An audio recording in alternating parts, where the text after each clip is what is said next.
To say that I am excited about this next interview would be an understatement. Cowgirls, the song just hit the #1 spot on the Billboard Country Airplay chart, as well as the media-based country airplay chart. It's the 11th #1 as a writer and first #1 as an artist.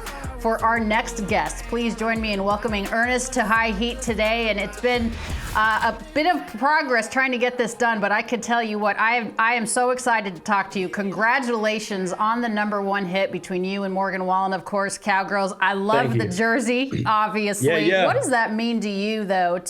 Yeah, I love it. Freddie Freeman, you know I'm a Dodger girl, so you know I love that. What does it mean for you, Ernest, to have the #1 spot on the Billboard Country Music? I mean, you guys are you're the biggest hit in the world right now. It's pretty sweet. Yeah, it's a dream come true. I've had a few just as a songwriter, but to get to be the artist on it is awesome. And that it's with Morgan is like serendipitous. I'm stoked. How did you transition from being a songwriter to a musician yourself, actually getting out there and performing? Because oftentimes the songwriters are not performers themselves. You have 11 #1s as a writer. Yeah, being an artist has always been the goal. And I say songwriting is the horse I rode in on. As long as I can remember, I've been making up songs, always had my guitar around. Whether I just be making up songs about people in the hallways at school, or when I started actually trying to write songs in college, the end goal was to also get to perform my songs, and I was always performing for people one way or the other.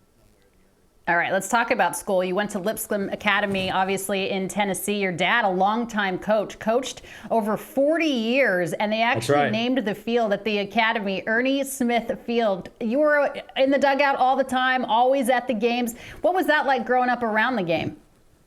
Oh, it sculpted me, for sure. I grew up in the dugout. I grew up on the baseball field. That field was like my yard. Every day was take your kid to work day for my dad for as long as I can remember. So, at a young age, I was exposed to a lot of high school banter, which probably improved my vocabulary for better and for worse. But it also, I was playing catch with older kids and hitting ball on a big field when I was playing normal ball with little kids. And I think being a part of a team and seeing how teams operate definitely positively affected me all through my childhood into my adulthood, for sure.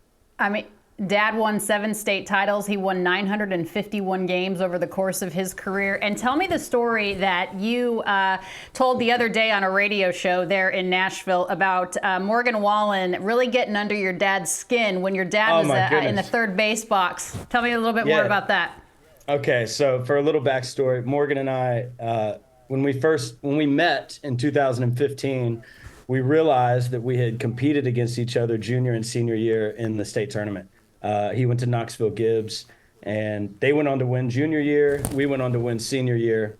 But Gibbs gave us problems both years. We beat him our senior year. But Morgan and his, the rest of the knuckleheads on Gibbs, the pack led by Morgan. So my dad's down the third base box, and he's not that animated of a coach, but he'll get down in his coaching stance and hardly ever stay in the box. So he's creeping down. Morgan's got all of his guys in the dugout imitating my dad move for move. As my dad shifts, the dugout shifts, and I just remember like these guys suck. And my dad was so pissed. My dad told me, like, you're just gonna let them do that? And their coach was all for it too. And then of course all these years later, when we put 2 and 2 together, my dad and Morgan give each other grief for that all the time. I love it. And obviously, you're wearing a Freddie Freeman jersey, longtime Atlanta Brave, now with the Los Angeles Dodgers, but it's his teammate that you have a much closer connection to. I understood that you started playing against Mookie Betts, who obviously is from Tennessee as well. Yeah. When you guys were about 8 years old. Tell me when you knew that Mookie might be something special, Ernest. When we were 8 years old. No, Mookie's... and if you're watching, what's up, Mook? When Mookie was a kid, when we were all kids, he was just always hands down the best athlete on the field. He was the best athlete in the gym. He's the best athlete in the bowling alley. You can't predict that Mookie is going to go on to do what he's doing now. You can't predict, just like you can't predict a song is going to go number one, but you can know it's good. And then to see Mookie have fully, I don't know, just turn into him. It's been awesome to see. And you weren't so bad yourself in high school. I mean, a 5.28 batting average. You had an ERA of 2.5. I mean, did you want? I know you played for about a semester and a half in college. You said, you know what, this isn't for me. But did you want to pursue a professional career? Was that ever in the cards? I think when I was younger, I think the older I got, the further away that felt. But yeah, I was a filthy little pitcher back in the day, and if y'all are watching this right now, you can attest to this. I was mid 80s with a good little run on the ball. I could break one off. I was breaking curveballs off probably way too young. I hit puberty hella early. And so when we were on the 45-foot mounds, I was like 13 and 14. I had Mookie shaking in his boots, breaking them off, throwing him at his back, having him going. He always had trouble with me.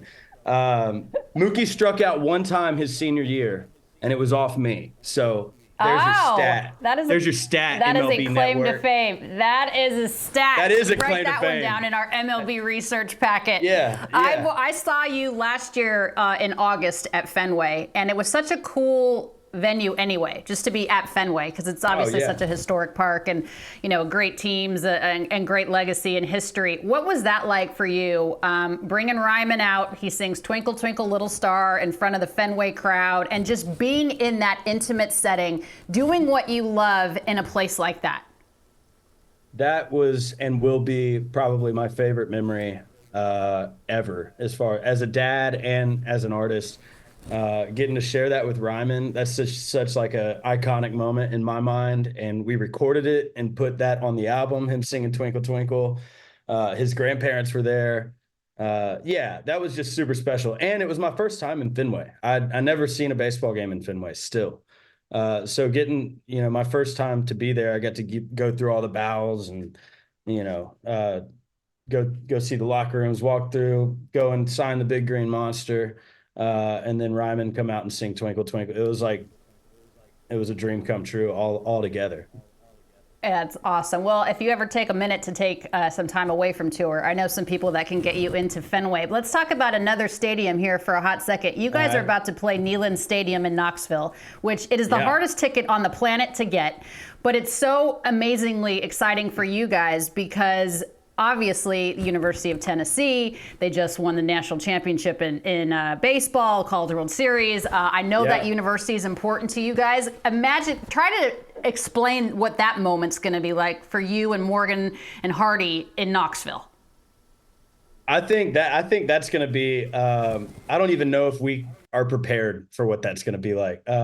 Just the fact that it's the three amigos getting to do such a massive stadium alone is sick. I know it's special for Morgan getting to go back to his hometown. I already feel for him because that's going to probably be the most hectic night of his life.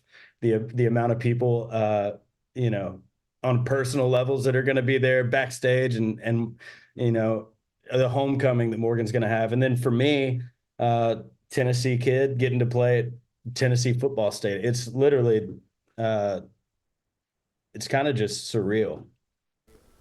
It's awesome. And as soon as that hit the calendars on September 20th and September 26th, I was like, oh, Lord, how do we do this? Let me ask you this. University of Tennessee. So at the College World Series, you have Morgan sitting next to Peyton. They put up Morgan Wallen, singer-songwriter. They didn't even put that Peyton was the football superstar Hall of Famer. Let me ask you this. Do you think you could take Todd Helton or Peyton Manning deep, or do you think you could strike either one of them out? I could strike Peyton Manning out. For sure. Okay. For sure. I don't think I'm taking either of them deep. I'm probably throwing my back out if I try. Okay. Yeah, I think. Can't strike out Helton. They're both Hall of Famers. One NFL, obviously. One just got inducted on Sunday. I don't know. I feel like Todd Helton would definitely get around on one, and Todd Helton could probably take me yard. But I'd let him. It's all good. It's all good. The Tennessee boy. Look at that. I mean, I definitely wouldn't give him anything up and in. That's for sure. Sure. Smart. Keep that low and away. Are you right-handed or left-handed? I'm right-handed. I always say if I was a lefty, I would have gone pro, though. Oh, Is that right? Okay, good to know. Yeah. I'm going to ask Mookie if he does remember striking out against you one time his senior year. Ernest, this has been a pleasure. I can't thank you enough. I know that you performed at John Lester's retirement party. I know that you're friends with Robbie Ray, Justin you're Steele. watching. What's up, Robbie? Robbie Ray, Hey. I know that you played against him too. I appreciate you. Good luck with everything. The tour with Jelly Roll, the tour with Morgan, thank you. and continued success to you. Appreciate you very much. All right, we'll see y'all. Good luck Wednesday, Robbie.